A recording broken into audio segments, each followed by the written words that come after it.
hati-hati gitu. Lu nggak pernah merasa khawatir nggak? Enggak sih.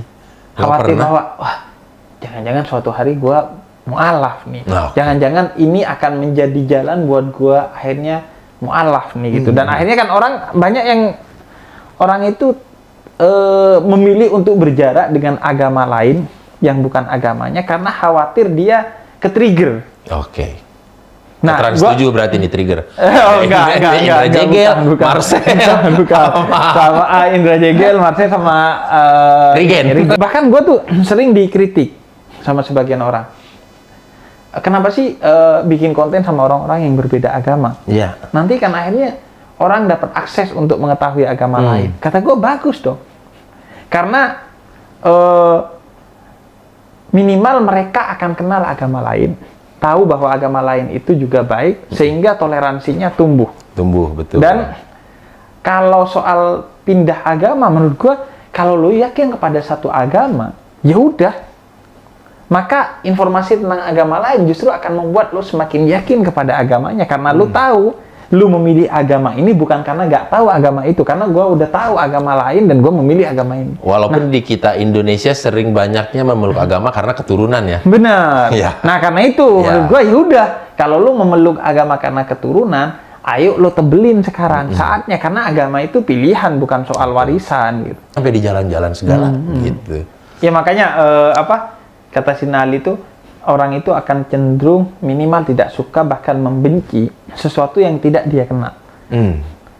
Ya contohnya kayak gini lah, kalau lu nggak kenal satu tempat, nggak pernah ke sana, terus dipersepsikan bahwa tempat itu horor, lu mungkin akan percaya, Ya. karena lu nggak kenal. Nggak pernah ke sana. Nggak pernah ke sana. Nggak pernah ke sana gitu. Tapi kalau kayak gue nih, gue kan dari Bondowoso. Bondowoso tuh identik sama kota mistik. Betul. Lu kalau cari horor-horor biasanya Bondowoso. Bahkan KKN di Desa Penari itu kan di dekat Bondowoso. Sempat ada beberapa video yang memprediksi bahwa itu di Bondowoso lokasinya. Tapi gue yang orang Bondowoso enggak gitu. Biasa aja, tempat-tempat yang mereka sebut tuh tempat main gue. Nah. Gue itu selalu terpukau kepada Mahatma Gandhi yang dia seorang Hindu, atau Paus Fransiskus. Oke. Keduanya memukau gua karena sama-sama tokoh yang sangat humanis. Humanis ya. Sangat peduli kepada aspek-aspek sosial dari manusia. Paus Fransiskus seorang yang mencium kaki seorang muslim di salah satu Jumat Agung. Kemudian Gandhi juga seorang yang membuat konsep 7 dosa sosial bagi seorang umat Hindu, dan juga ini dia sangat peduli kepada persatuan antara Hindu dan Islam dalam konteks India dan Pakistan. Gue itu selalu terpukau kepada orang Kristen dan orang Buddha karena gue ketemunya sama dua orang ini yang dalam fenomena ini setiap mau makan. Oke, setiap mau makan? Misalnya gue sama Marcel tuh. Marcel tuh kalau mau makan lama banget doanya. Begini deh. Terus doa lama. Terus tadi juga ketika mau syuting, Boris tuh doanya lama bang. Terus itu dalam taraf Habib lama tuh? Iya, udah lama. Kan nggak mungkin sih Tuhan Yesus copy paste, kan nggak mungkin. Enggak. Tapi kan gue tuh selalu Kan lihat mungkin. orang Kristen tuh kalau khususnya kalau mau makan Makan ya, terlebih makan ya. Iya. Terus orang Buddha itu ketika gue di Bandung ada satu tempat di mana itu punya orang Buddha dan banyak orang Buddha. Ketika mau makan tuh lama doanya. Dan detail dia berterima kasih kepada semua yang terkait dengan terhidangnya makanan. Iya, yang membuatnya. Iya, tanah yang telah menumbuhkannya. Terus bakteri-bakteri yang telah membantu pertumbuhan tanaman ini dan lain sebagainya. Itu yang menurut gue, padahal dalam Islam itu penting sekali. Karena la in syakartum la azidannakum. Ketika kamu mensyukuri nikmat Tuhan, maka Tuhan akan menambah nikmat itu. Dan itu benar-benar hidangan itu datang ke lu, itu benar-benar banyak aspek. Betul. Yang banyak peran orang. Peran untuk sampai ke sana. Dan lo harus berterima kasih itu sebagai wujud syukur lu. Tapi sering kali kalau gua tuh ya, bismillah doang. Bismillah. Itu pun Kadang nggak Bismillahirrahmanirrahim, Bismillah. Bismillah aja. Ketika gua kecil tuh gitu aja, Bismillah. Gitu. Kayak bapak-bapak mau duduk, Bismillah gitu ya. Iya. Belum duduk, Bismillah. Nggak Bismillahirrahmanirrahim, Bismillah. Bismillah aja.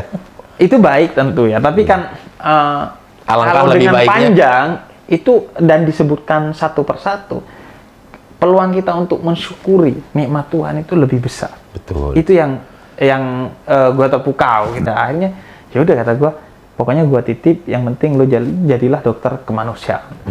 Kalau memang ada orang yang butuh lo, Bantulah. tapi gak bisa, bantulah sebagaimana sekarang gue bantu lo gitu. Ya udah gitu aja, karena toh juga dana itu dari donasi yang gue gak tahu, dari bisa jadi non muslim dan lain sebagainya. Islam itu rahmat bukan hanya bagi seluruh manusia apapun agamanya, tapi semesta lah, kepada tumbuhan, binatang dan lain sebagainya.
Ada pertanyaan, Bib,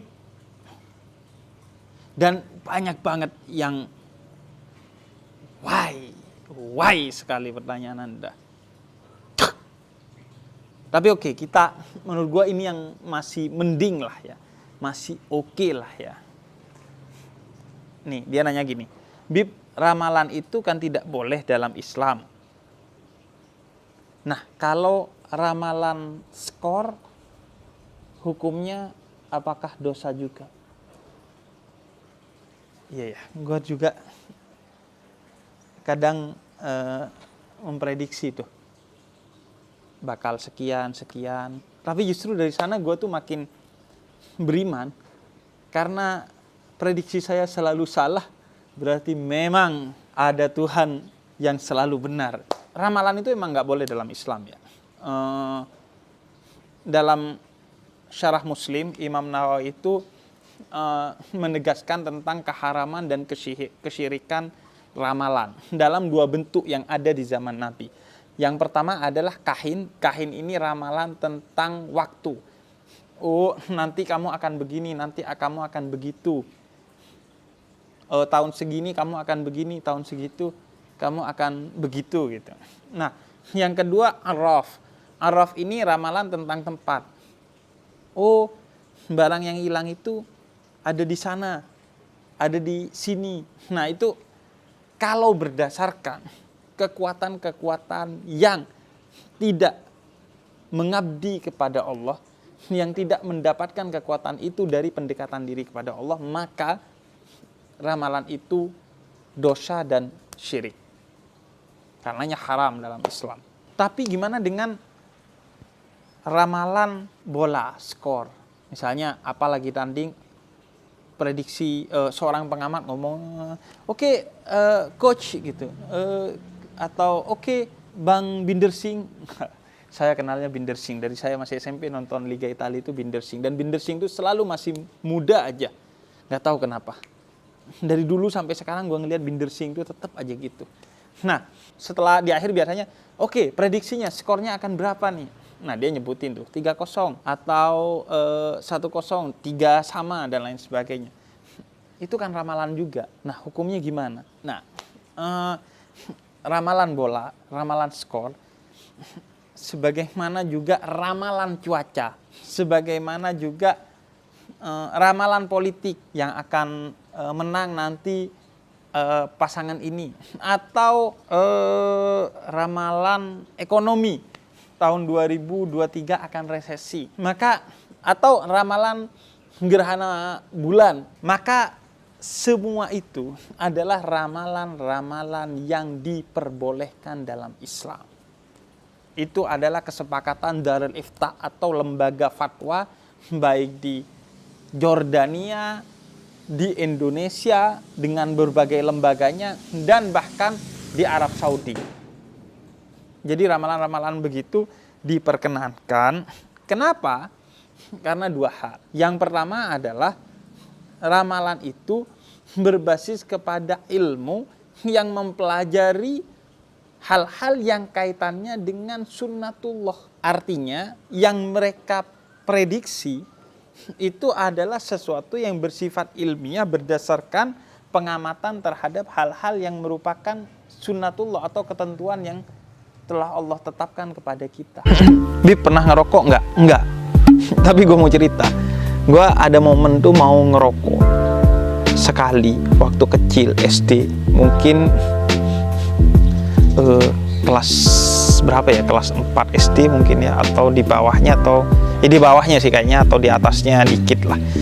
Nah itu, tapi rokoknya itu biasanya temen-temen tuh gak beli rokok, tapi ngambil puntung rokok di tempat orang tuanya masing-masing. Nah kebetulan keluarga gue gak ada yang ngerokok, ayah gue gak ngerokok dan lain-lain. Nah biasanya temen tuh bawa dari rumahnya tuh kalau bahasa Madura bilangnya bucengan. Jadi bekas orang tuanya diambil buat dirokok.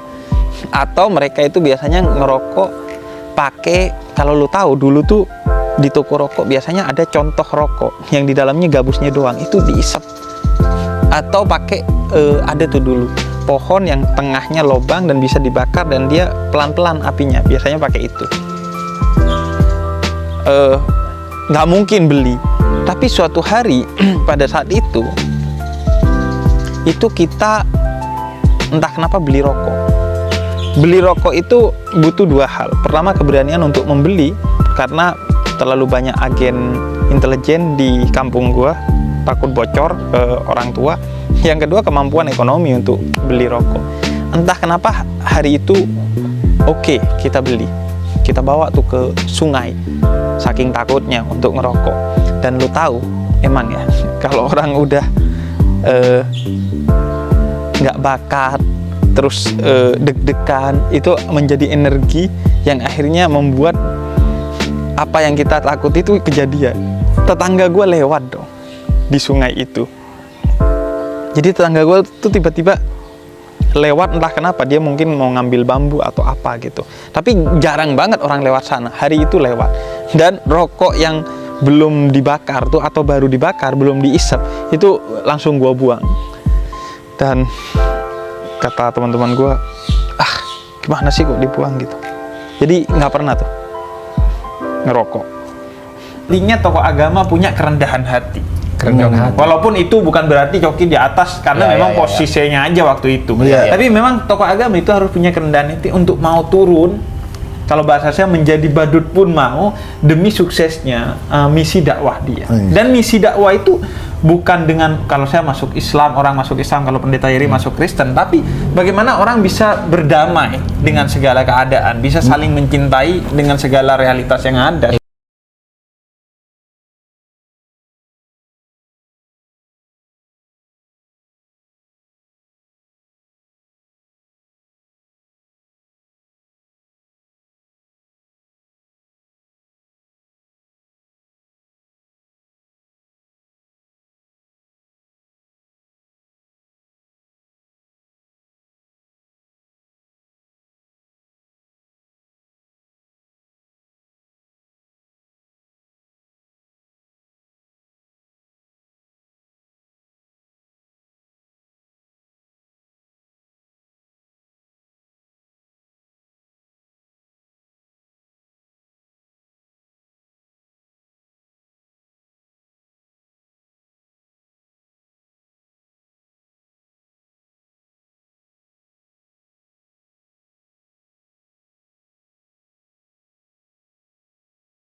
Bib, orang Timur Tengah kalau main FF dan emosi apakah suka mengumpat atau malah istighfar? Oke. Gini ya, orang baik itu ada di mana saja dan orang tidak baik itu ada di mana saja. Jadi itu bukan tergantung, oh orang Timur Tengah pasti baik agamanya, enggak. Atau oh orang Eropa pasti gak baik agamanya, enggak juga gitu. Jadi ada di mana aja orang baik dan orang tidak baik itu. Jadi biasa aja melihat orang itu, gak perlu rasis. Oh orang Batak pasti begini, orang Cina pasti begitu, enggak lah. Nah, tapi pertanyaan ini gue pilih nih karena gini, orang tuh kan biasanya kalau main FF terus kalah langsung dia tuh mengumpat dengan nama-nama hewan di kebun binatang, padahal pas dia TK suruh nyebutin nama hewan dia gak nyebutin, tapi entah kenapa sekarang justru dia hobi nyebutinnya. Nah, cuman yang gue ingin kasih buat kalian cara para Habib, yaitu orang Arab keturunan Nabi, paling tidak di kampung gua dan minimal ayah gua, kalau mereka marah sama gua atau marah sama orang lain atau keadaan, mengumpatnya itu biasanya Allah yahdik. Itu udah umpatan paling serem tuh, Allah yahdik. Gua kalau udah kena level Allah yahdik itu kayak sekian combo. Kalau di Tekken, lu main Tekken atau Street Fighter dulu tuh sekian combo, langsung kalah lu, langsung habis. Atau kayak kalau film Dragon Ball tuh kayak Vegeta itu kalau udah Kame-Kame, atau Goku tuh kalau udah Kame-Kameha gitu, itu udah parah kalau udah Allah yahdik. Tapi menariknya, Allah yahdik itu artinya semoga Allah memberi hidayah kepada kamu. Kenapa? Karena kita diajarkan dari kecil bahwa kata-kata itu suara hati. Kalau yang keluar dari mulut lu buruk, besar kemungkinan hati dan pola pikir lu buruk. Dan kata-kata itu akan sampai juga ke hati. Karena itu berhati-hatilah dengan kata-kata. Karena kalau sudah melukai hati orang, luka di hati itu seperti bekas paku di tembok. Walaupun lu cabut, bekasnya itu pasti ada. Dan lu gak akan dimaafkan oleh Allah kalau orang yang lu lakukan kesalahan kepadanya gak memberi maaf kepada lu. Pokoknya hati-hatilah sama lisan. Oke, dari Ahmad Hanif. Bib, pernah ngerokok nggak? Nggak. Tapi gue mau cerita. Gue ada momen tuh mau ngerokok sekali waktu kecil SD. Mungkin kelas berapa ya? Kelas 4 SD mungkin ya, atau di bawahnya, atau ya di bawahnya sih kayaknya, atau di atasnya dikit lah. Nah itu, tapi rokoknya itu biasanya temen-temen tuh nggak beli rokok, tapi ngambil puntung rokok di tempat orang tuanya masing-masing. Nah kebetulan keluarga gue gak ada yang ngerokok, ayah gue gak ngerokok, dan lain-lain. Nah biasanya temen tuh bawa dari rumahnya tuh, kalau bahasa Madura bilangnya bucengan. Jadi bekas orang tuanya diambil buat dirokok. Atau mereka itu biasanya ngerokok pakai, kalau lu tahu dulu tuh di toko rokok biasanya ada contoh rokok yang di dalamnya gabusnya doang, itu diisep. Atau pakai ada tuh dulu pohon yang tengahnya lobang dan bisa dibakar dan dia pelan-pelan apinya, biasanya pakai itu. Nggak mungkin beli, tapi suatu hari pada saat itu kita entah kenapa beli rokok. Beli rokok itu butuh dua hal. Pertama, keberanian untuk membeli, karena terlalu banyak agen intelijen di kampung gua, takut bocor ke orang tua. Yang kedua, kemampuan ekonomi untuk beli rokok.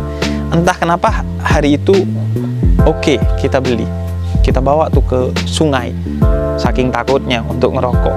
Dan lu tahu emang ya, kalau orang udah nggak bakat, terus deg-degan, itu menjadi energi yang akhirnya membuat apa yang kita takut itu kejadian. Tetangga gue lewat dong di sungai itu. Jadi tetangga gue tuh tiba-tiba lewat, entah kenapa dia mungkin mau ngambil bambu atau apa gitu. Tapi jarang banget orang lewat sana. Hari itu lewat. Dan rokok yang belum dibakar tuh atau baru dibakar, belum diisap, itu langsung gue buang. Dan kata teman-teman gue, gimana sih kok dibuang gitu. Jadi nggak pernah tuh ngerokok.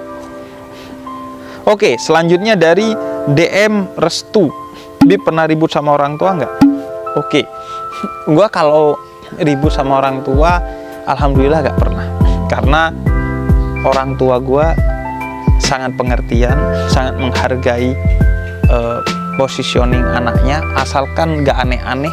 Orang tua gue dari kecil membiasakan gue untuk diskusi tentang segala hal, dan gue kebetulan juga orang yang ngefans dengan orang tua gue, jadi relasinya relatif aman. Tapi ada diskusi yang agak alot itu ketika menentukan gue itu harus masuk SMA mana dan masuk di IPA atau IPS. Itu agak alot waktu itu diskusinya. Karena kalau nggak salah ya, gue pengennya IPA karena gue lumayan jago lah IPA. Sama orang tua pengennya IPS karena orang tua emang menggiring gue untuk menjadi pendakwah, dan IPA itu relatif bukan keilmuan yang dibutuhkan untuk dakwah. Tapi kalau IPS kan ada antropologi, sosiologi, dan lain sebagainya, sejarah yang dibutuhkan juga dalam dakwah. Seingat gue itu kalau nggak nentuin SMA mana, itu adalah nentuin IPA IPS. Nah, ini lagi dari ala.hadarnya. Tips tidak khawatir soal masa depan, Bib. Masa depan itu milik Tuhan, masa lalu itu milik sejarah. Masa depan itu 1 detik di depan lu, masa lalu itu 1 detik di belakang lu. Yang lu miliki adalah detik ini. Nah, detik ini nih. Nah, ini detik ini. Iya, detik ini. Pokoknya tiap detik yang lu jalani itu yang milik lu. Maka kalau lu khawatir masa depan lu kenapa-kenapa, atau overthinking tentang masa lalu lu yang jelek, yang harus lakukan oleh lu adalah menghadirkan diri lu secara penuh di detik ini untuk melakukan hal-hal yang positif dan bermanfaat agar masa lalu lu yang buruk tidak terulang di masa kini, dan masa depan lu terjamin positif karena masa depan itu ditentukan oleh apa yang lu lakukan hari ini atau detik ini. Jadi nggak perlu terlalu khawatir tentang sesuatu yang lu nggak punya kendali atasnya. Itu kalau dalam filsafat Stoa. Jadi sesuatu yang lu gak punya kendali ya udah. Oke, dari R Fatah Kausar. Pernah nggak temen ultah terus diceplokin terus tinggal pulang? Terus terang kalau di tradisi kampung Arab itu gak ada tradisi begituan. Bahkan tradisi merayakan ulang tahun aja nggak ada tuh. Kalau dulu ya, kalau sekarang kayaknya ada buat bocah-bocah biasanya. Terus gue mengenali tradisi merayakan ulang tahun tuh di SMA, karena SMA negeri dan itu udah beranjak dewasa, ada Sweet 17 lah dan lain sebagainya. Jadi mulai ada perayaan, termasuk diceplokin telur tuh di kepala. Dan gue nggak pernah suka itu, nggak pernah setuju itu, dan nggak pernah menganggap itu asik gitu. Apa? Jadi gue bingung aja sih ngelihat tradisi itu. Maksudnya apa ya maksudnya? Karena gue tuh pernah naik Gunung Kawaijen, dan itu ada belerangnya kan, dan bau belerang itu ketika masuk ke pakaian itu ceket banget, nggak hilang-hilang, bahkan sampai bajunya harus dibuang. Dan gue bayangin telur tuh nempel di baju, di rambut, itu kan jadi lama ya hilangnya, jadi amis gitu.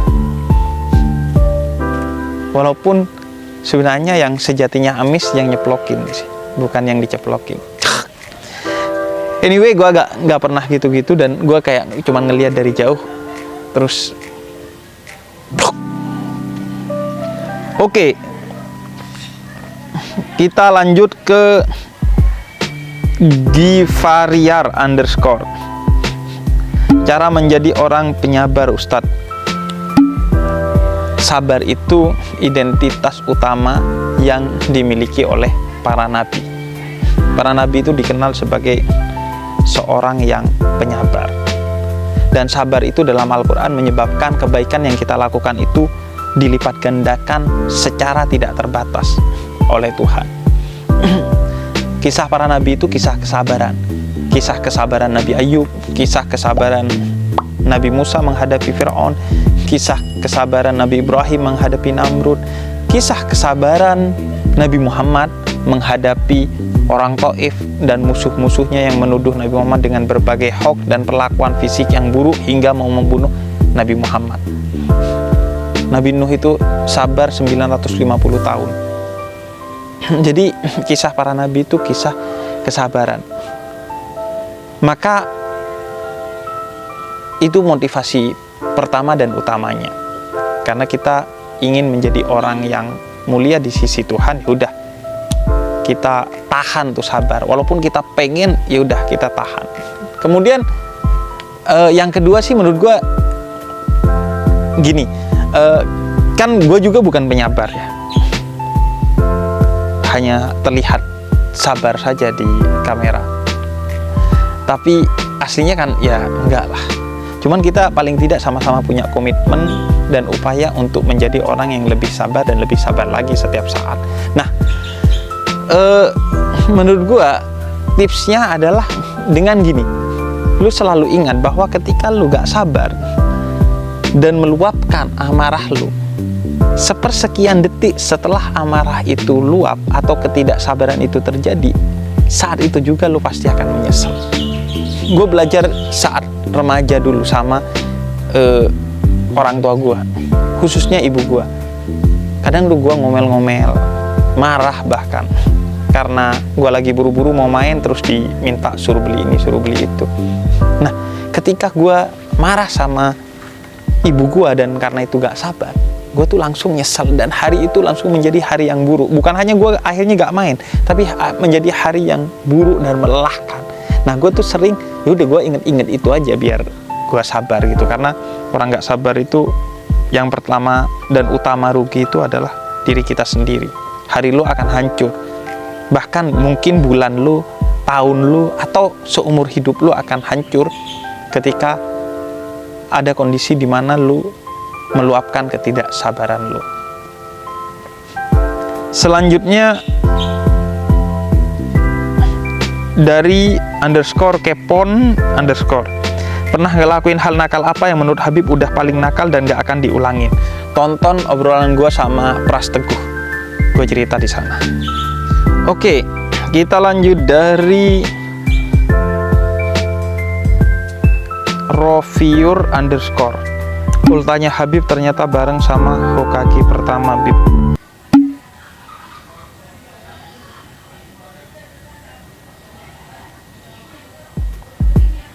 Gue gak tahu Hokage pertama itu apa, dan lu jangan menganggap diri lu keren karena hari ulang tahun lu sama dengan orang-orang keren. Orang-orang keren itu menjadi keren karena dia mengisi hari-harinya setiap hari, bukan hanya mengisi hari ulang tahunnya saja dengan hal-hal yang positif. Dari Get Rier, dulu waktu masih kecil dibolehin minum Coca-Cola nggak? Nah, ini lucu banget. Jadi gue itu nggak dibolehin minum Coca-Cola, pokoknya produk-produk Israel lah, karena ayah gue agak strike soal itu.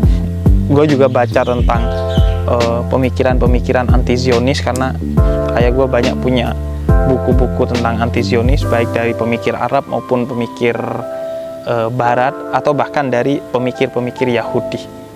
Lo harus membedakan antara Yahudi dan Zionis.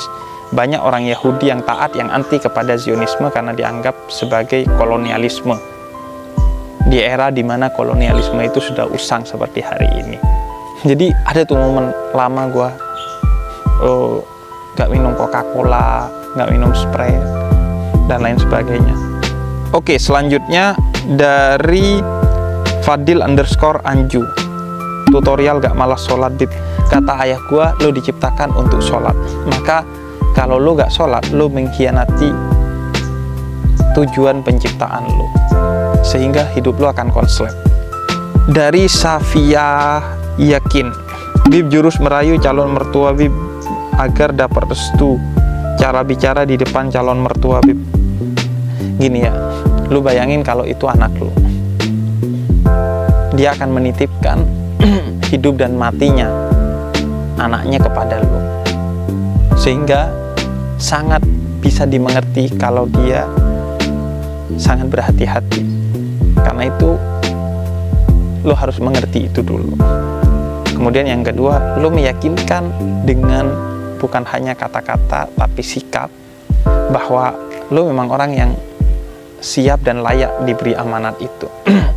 Karena bayangin, lu mau nitipin kunci mobil lu aja ke orang nggak sembarangan, apalagi ini anak. Karena itu amanat berupa istri atau anak itu adalah amanat yang agung, yang perjanjian lo itu dengan Tuhan. Makanya Quran nyebutnya mitsaqan ghalidha, perjanjian suci antara kita dengan Tuhan. Bayangin, anak itu yang lo nikahi, dia 9 bulan dikandung oleh ibunya, setelah lama dinantikan oleh kedua orang tuanya, dibesarkan dengan penuh kasih sayang, bahkan hingga orang tuanya mati-matian, dan itu yang lo terima, maka itu amanat besar. Dari Merik RNWN, Bib pernah main peta umpet nggak? Tapi ngumpetnya pulang ke rumah. Ngumpet pulang ke rumah sih nggak. Gue yang sering itu adalah ngumpet di belakang orang yang lagi nyari itu. Jadi pas di belakangnya, jadi begitu dia selesai 10 biasanya selesai, gue langsung tas. Jadi nggak usah ngumpet. Itu kalau lagi malas main peta umpet, itu tipsnya. Ngomong-ngomong, sampai sekarang banyak loh orang yang udah dewasa masih main petak umpet. Ngumpet dari kenyataan. Dari Ivan Sah _ Bib, saya mau nanya, manusia itu harus hidup sesuai dengan garis yang ditakdirkan kah Bib? Gini, lu gak akan mengetahui apa takdir yang akan terjadi kepada lu sebelum lu sampai kepada takdir itu. Jadi gak masuk akal kalau lu bilang harus hidup sesuai dengan garis takdirnya. Emang lu tahu takdir lu? Karena itu ikhtiar sepenuhnya, sisanya tawakal, berikan kepada Tuhan. Dan lu gak akan menyesali semua takdir yang ada pada diri lu kalau lu sudah ikhtiar semaksimal mungkin. Kalau belum ikhtiar semaksimal mungkin, ketika ada takdir yang kurang nyaman, lu akan pikir, seharusnya gue begini, andai gue begitu. Tapi kalau udah maksimal ikhtiarnya, gak akan muncul tuh overthinking tema tersebut.